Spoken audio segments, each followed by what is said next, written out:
सफ़ेद दाग, इसको एक कॉमन लैंग्वेज में बोला जाता है। विटिलिगो इसी का इस डिजीज़ का नाम है, इस प्रॉब्लम का नाम है। बेसिकली विटिलिगो यानी सफ़ेद दाग होता क्या है? सफ़ेद दाग में होता ये है कि हमारे जो मेलेनिन होते हैं, जो रंग बनाने वाले एक सब्सटेंस है हमारी बॉडी के अंदर जिससे रंग आता है, वो हटना शुरू हो जाता है। वो हमारा शरीर ही उन्हीं के खिलाफ काम करके उन सब्सटेंस को खत्म करना शुरू कर देता है। विटिलिगो में ये होता है कि हमारी स्किन का रंग बदलना शुरू होता है धीरे धीरे, और वो पूरी तरह सफ़ेद हो जाती है। चौकी वाइट यानी कि पूरी तरह सफ़ेद हो जाना, ये विटिलिगो के लक्षण है और ये विटिलिगो बीमारी इसी को कहा जाता है। अब ये पैच एक तरफ से शुरू होते हैं, कई बार वो अलग अलग शरीर के हिस्सों में फैल जाते हैं और वो पूरे शरीर को कवर कर लेते हैं। सफ़ेद दाग में बेसिकली हमारे जो स्किन का कलर है वो सफ़ेद हो जाता है, चौकी वाइट हो जाता है।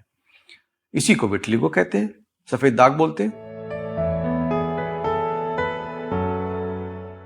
सफ़ेद दाग यानी विटिलिगो कई प्रकार का होता है।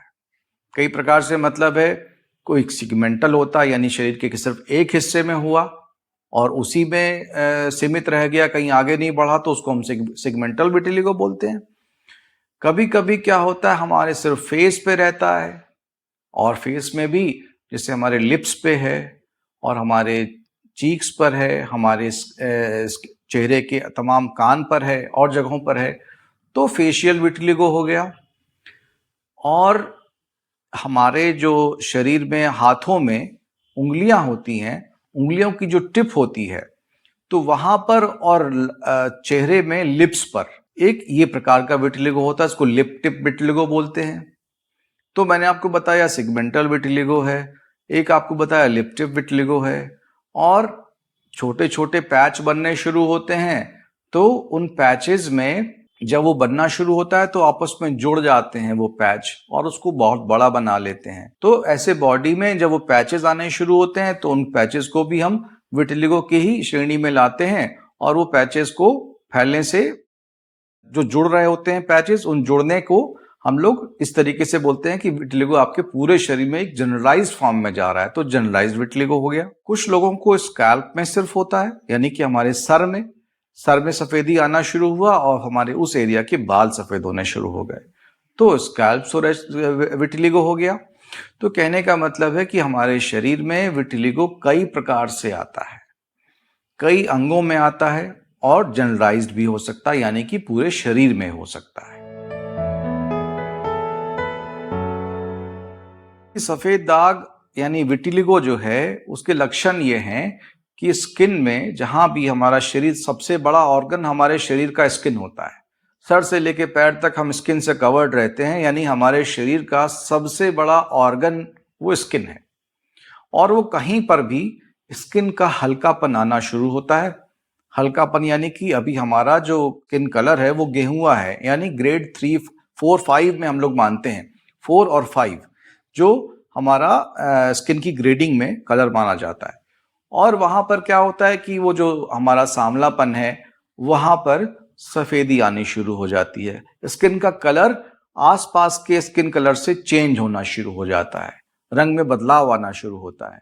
पहले वो हल्का होता है, उसके बाद वो गहरा सफेद होना शुरू हो जाता है, और एक वक्त आता है जब वो चौकी वाइट हो जाता है। तो कहने का मतलब है, हमारी आसपास की खाल का रंग, जब हमारी किसी एक एरिया की खाल के रंग से दोनों में बदलाव आना शुरू होता है, तो ये संभावना है कि वहां पे रंग का परिवर्तन हो रहा है, यानी विटिलिगो की संभावना बनने लगती है। सफेद दाग के कई कारण हैं।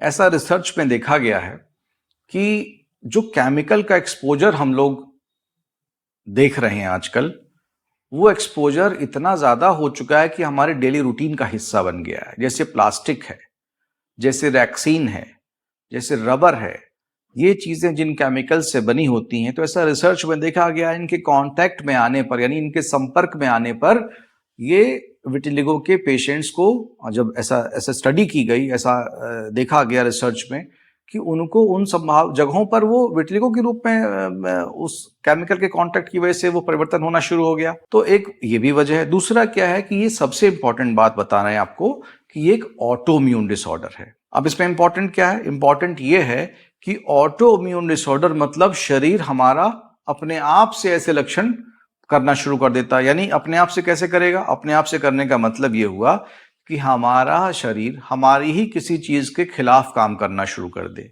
ऑटोइम्यून डिसऑर्डर सीधी बात में ये होता है। अब वो किस तरीके से है? जैसे कि हमने आपको बताया कि मेलानिन्स होते हैं जो रंग बनाते हैं। अब हमारा शरीर अगर उन्हीं मेलानिन्स को नष्ट करने लगे, हमारे शरीर का हिस्सा मेलानिन भी है और हमारे शरीर उसको नष्ट करने लगे, तो ये ऑटोइम्यून डिसऑर्डर होते हैं।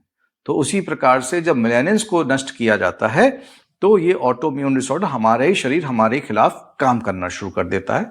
ये बेसिकली इसको कहा जाता है।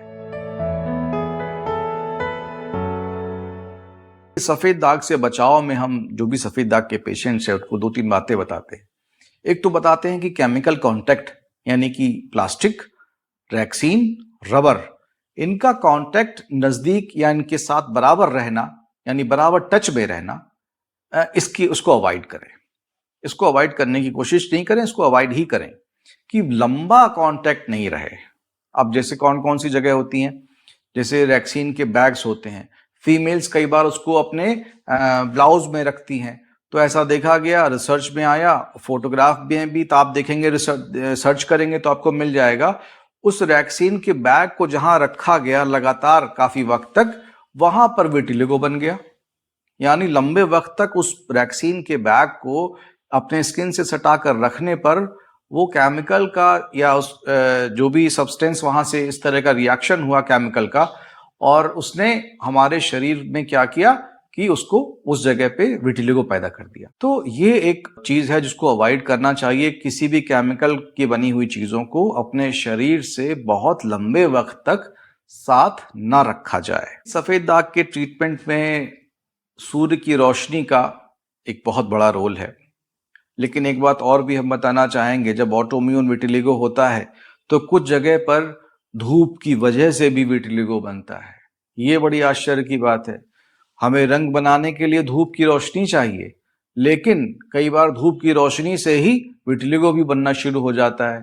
तो उसको हम लोग बोलते हैं फोटोटॉक्सिसिटी, यानी कि धूप की वजह से यानी रोशनी की वजह से जो टॉक्सिन्स पैदा हो रहे हैं हमारे बॉडी में और वो मेलानिन्स को नष्ट कर रहे हैं, तो वो भी है। हालांकि विटिलिगो में बहुत सारे ऐसे रिसर्च हुए हैं और रिसर्च के बाद जो फोटोथेरेपी मशीन है या हम लोगों के पास सोरलिन्स होते हैं जो हम दवा दे करके धूप में मरीज को बैठाते हैं ताकि उसके संपर्क में आने की वजह से उनका मेलानिन्स बनना शुरू हो।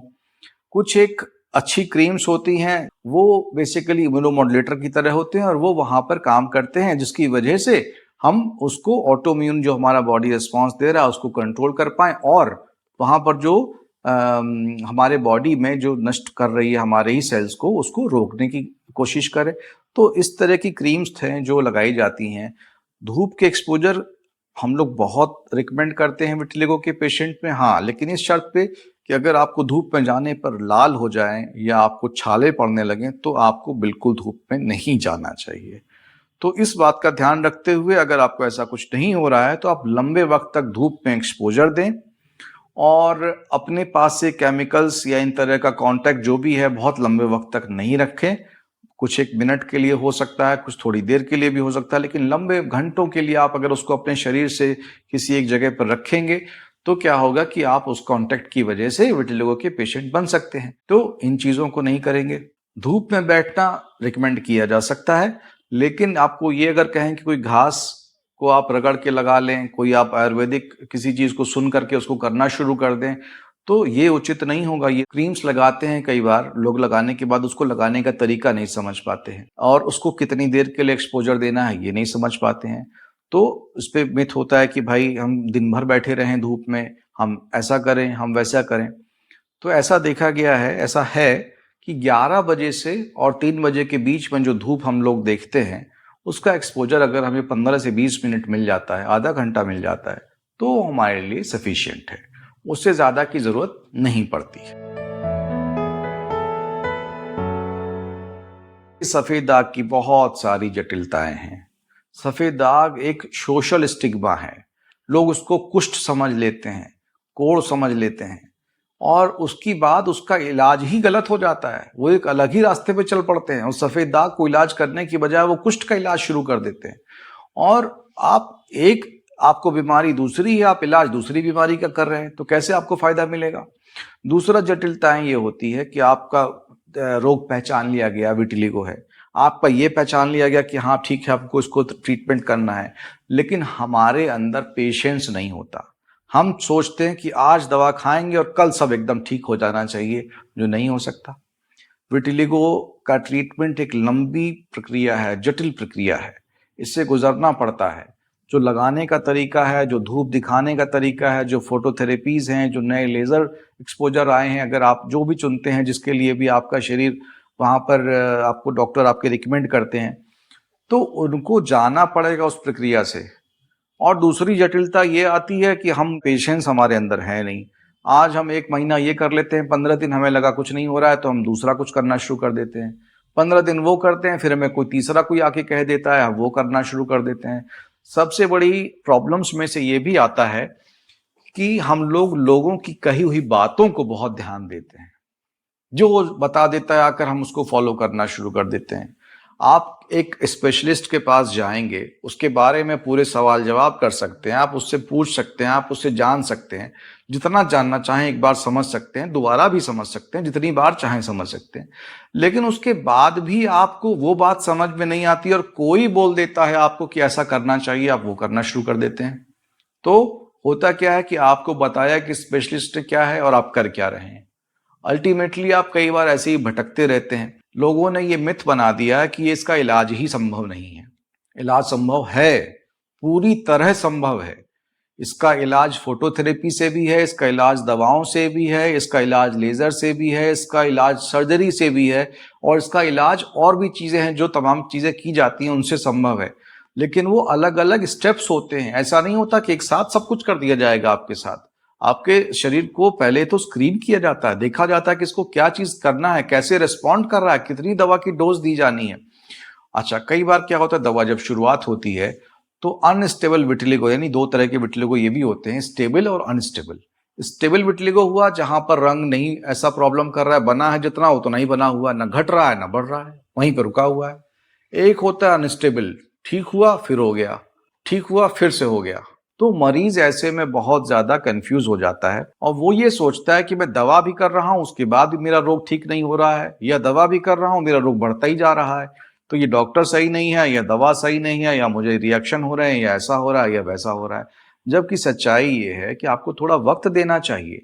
जब आप समझेंगे कि आपके डॉक्टर ने आपके प्रॉब्लम को समझा है, आपके वेट को देखा, आपके वेट के हिसाब से दवा रिकमेंड की है, आपके वेट के हिसाब, आपके कामकाजी के तरीके के हिसाब से आपको रिकमेंड किया कि किस तरीके से आप दवा लगाएं और धूप में दिखाएं, तो हम उसको फॉलो करें। एक जगह फॉलो करें, चाहे जो भी करें। एक जगह हम फॉलो नहीं करते, हम 15 दिन पे जंप करना शुरू कर देते हैं। आज यहाँ पे, आज वहां पे, कल किसी और ने बताया, परसों किसी ने फोन पे बता दिया, आज चाची ने बताया, परसों चाचा ने बताया, और हम लोग अपने डॉक्टर्स को बदलते रहते हैं और लास्ट में बोलते हैं इसका इलाज कहीं नहीं है। जबकि सच्चाई ये है कि आपने इलाज किया ही नहीं है। तो ये मिथ है, इस मिथ को दूर करें और एक जगह, चाहे वो किसी भी पैथी, किसी भी चिकित्सक, किसी भी जगह पर जाकर करें, लेकिन एक जगह पर लग के करें, क्योंकि सवाल जवाब तो वो देगा ना आपको डॉक्टर। सफेद दाग में जहां तक खाने पीने की बात है, तो इसमें भी बहुत सारे कंफ्यूजन हैं। कोई बोलता है कि मछली खा लिया तो दूध नहीं पी सकते, किसी ने कहा तुमने ऐसा किया था इसलिए सफेद दाग हो गया है, कोई बोलता है कि तुमने फलानी चीज सफेद सफेद खा ली थी तो उसकी वजह से तुम्हारा ये हो गया, तुम दूध पीते थे बहुत ज्यादा तो तुमको सफेद दाग हो गया। तो एक इस बात को भी समझने की जरूरत है कि हमारे किसी भी प्रकार के खाने का हमारे सफेद दाग से कोई संबंध नहीं है। बेसिकली आप सब कुछ खा पी सकते हैं, ऐसा कोई नमक बंद कर दें, खट्टा बंद कर दें, मीठा बंद कर दें, ऐसा कर दें, वैसा कर दें, ऐसा सब मिथ्स हैं। ऐसा कुछ भी नहीं होता है, आप सभी कुछ खा सकते हैं। इस बारे में जो हमारे पास कई बार पेशेंट सवाल करते हैं कि हमारे फैमिली में किसी को नहीं था और हमें हो गया, हमारे पापा को नहीं था, हमारे दादा को नहीं था, लेकिन हमें हो गया। ये मिथ है कि हमारे फैमिली में किसी को नहीं था और मुझे हो गया। क्या हमें ये सिर्फ फैमिली से ही आता है? 100% नहीं है, लेकिन ऐसा देखा गया है कि जेनेटिक्स में, यानी पेरेंट्स में है किसी को, तो अगली पीढ़ी में जाने की संभावना रहती है। ये बात से इनकार नहीं किया जा सकता, लेकिन वो बहुत कम संभावनाएं हैं। मेन वजह ये होती है, जैसा मैंने आपको बताया, कि वो एक्सपोजर, केमिकल से एक्सपोजर, हमारे तरीकों के ऊपर एक्सपोजर, हमने कुछ ऐसे केमिकल हैंडल किए जिसकी वजह से हमको वो प्रोसेस शुरू हो गया। तो ये वजह ज़्यादा होती हैं, लेकिन हाँ, इसको इनकार नहीं कर सकते कि जेनेटिक्स में अगर ये है, हमारी जीन्स में कहीं पूर्वजों में है, तो वो आगे की किसी पीढ़ी में प्रेजेंट हो सकता है। इसकी संभावना जरूर रहती है, इसको इनकार नहीं कर सकते। रिसर्च में ये बात भी आई है कि हमारे फैमिली मेंबर्स में अगर किसी को, हाँ, एक बात और है, ये तो हो गई जेनेटिक की बात। जेनेटिक तो एक चीज हुई, जो संभव है नहीं संभव है ये तो कहा नहीं जा सकता। लेकिन एक बात को लेकर लोगों के बहुत बड़ा मिथ है कि इसको छूने से दूसरे को हो जाएगा। छुआछूत वाली बीमारी है। स्किन में दो तरह की समस्याएं होती हैं, एक छूने से फैलने वाली और एक होती है छूने से ना फैलने वाली। तो ये छूने से ना फैलने वाली है, छूने से नहीं फैलती है, कभी नहीं फैलती है। कितना भी छू लें, साथ में खाएं, एक ही थाली में खाएं, एक साथ सोएं, तो भी ये किसी को नहीं जाती। ये छुआछूत वाला रोग नहीं है, बिल्कुल नहीं है। इसमें किसी तरह का कंफ्यूजन भी नहीं है। तो इस चीज को अपने दिमाग से निकाल दें कि अगर मैं किसी ऐसी जगह पे बैठा हूं जहां किसी को सफेद या कुष्ठ रोग है, मैं उसके साथ बैठा था तो मुझे हो गया, ये संभव नहीं है।